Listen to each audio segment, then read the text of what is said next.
Kama ni mara yako ya kwanza unatembelea chaneli yetu ya Top 5 Media, tunakuomba ubonyeze neno subscribe, kisha kwa chini itatokea alama ya kengele. Tunakuomba ubonyeze kengele hiyo ili uwe wa kwanza kupokea taarifa katika chaneli yetu. Asante. Mchezo mkubwa wa fainali ya kombe la ngao ya jamii kuelekea katika msimu mpya wa mwaka 2026-2027 ambao unasubiriwa na wadau wengi wa soka nchini Tanzania ni mchezo ambao utakwenda kumkutanisha bingwa wa ligi kuu ya NBC ambaye ni Yanga Sports Club, ambapo Yanga atakwenda kukutana na bingwa wa kombe la CRDB Bank Federation Cup ama FA ambapo ni Simba Sports Club. Yote haya tukiongelea msimu uliopita 2025-2026. Kwa hiyo vilabu hivi ndivyo ambavyo vitakwenda kuzindua ligi kuu ya NBC ambayo inatarajia kuanza tarehe 14 ya mwezi wa 8 mwaka 2026. Kwa hiyo fainali ya Community Shield ama ngao ya jamii itakwenda kumkutanisha Yanga Sports Club dhidi ya kikosi cha timu ya soka ya Simba Sports Club, mchezo ambao umepangwa kuchezwa visiwani Zanzibar tarehe 12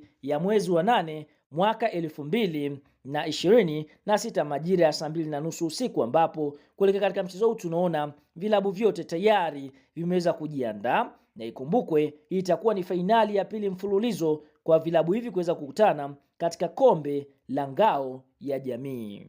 Fahamu kuelekea katika mchezo wa klabu ya soka ya Simba Sports Club dhidi ya kikosi cha timu ya soka ya Yanga Sports Club kunako msimamo wa kombe hili la Community Shield, basi klabu ya soka ya Yanga ndio ambao wanaongozwa kulitoa kombe hili. Sasa fahamu michezo 10 ya mwisho Yanga kukutana na klabu ya soka ya Simba, basi Yanga ameshinda michezo 6 huku Simba akishinda michezo 2 pekee na sare ikiwa ni michezo 2 katika michezo 10 ya mwisho kukutana. Lakini msimu uliopita vilabu hivi vilikutana michezo 4, michezo 2 ikiwa ni ya ligi kuu ya NBC yani nyumbani na ugenini, moja ikiwa nusu fainali ya Muungano, nyingine ikiwa ni fainali ya ngao ya jamii kama sasa ambavyo wanakwenda kukutana katika fainali ya ngao ya jamii. Basi fahamu katika fainali ya ngao ya jamii klabu ya soka ya Yanga walishinda 1-0, huku katika ligi kuu ya NBC mechi ya mzunguko wa kwanza walitoa sare ya 0-0, mechi ya mzunguko wa pili ni 2-2, huku Muungano Cup Simba waliweza kuitoa Yanga kwa 1-0. Kwa hiyo tunaona kwa upande mwingine kuelekea katika mchezo huu ni mchezo wa kulipizana visasi, kwa sababu ni vilabu viwili ambavyo vina mizani sawa, yani Simba ni klabu kubwa, Yanga ni klabu kubwa. Kwa hiyo kila timu inahitaji kumfurahisha shabiki wake. Kabla ya kuendelea mbali, basi tuambie kwenye comment section kuelekea katika mchezo huu kati ya Simba na Yanga Sports Club, je, ni klabu gani ambayo unaiona itakwenda kuibuka na ushindi na kuweza kufungua msimu mpya wa mwaka 2026-2027 vizuri? Kwa sababu kufanya vizuri kwa timu yako ndipo ambapo kwa upande mwingine kutakwenda kuonyesha mwanga kuelekea msimu mpya 2026-2027. Sasa kuelekea katika mchezo wa klabu ya soka ya Simba dhidi ya kikosi cha timu ya soka ya Yanga Sports Club kupitia kocha mkuu wa klabu ya soka ya Simba Steve Barker ameweza kuweka hadharani kikosi chake cha kwanza ambacho kinatarajia kuanza dhidi ya kikosi cha timu ya soka ya Yanga Sports Club.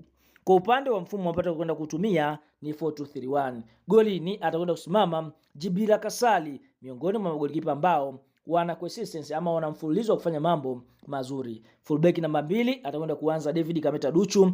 Fullback namba 3 atakwenda kuanza Nixon Clement Kababage. Katika center back namba 4 ni Rushan Drok. Center back namba 5 ni Ismail Ture. Katika eneo la kiungo namba 6 hapa klabu ya soka Simba watakwenda kuanza na Yusuf Kagoma. Winga namba 7 atakwenda kuanza Libasi Gueye. Katika eneo la kiungo namba 8 klabu ya soka ya Simba Sports Club wanatarajia kuanza na Ibrahim Jabbar, lakini katika eneo la mshambuliaji namba 9 klabu ya soka ya Simba wanatarajia kuanza na Elim Panzu Kibisawala. Katika eneo la kiungo namba 10 hapa klabu ya soka ya Simba watakwenda kuanza na Clatous Chama Maestro, winga namba 11 ni Anicent Yaura. Kwa hiyo tunaona hicho ndicho kikosi cha kwanza cha klabu ya soka Simba kuelekea katika mchezo wa dabi wa fainali ya ngao ya jamii dhidi ya Yanga Sports Club.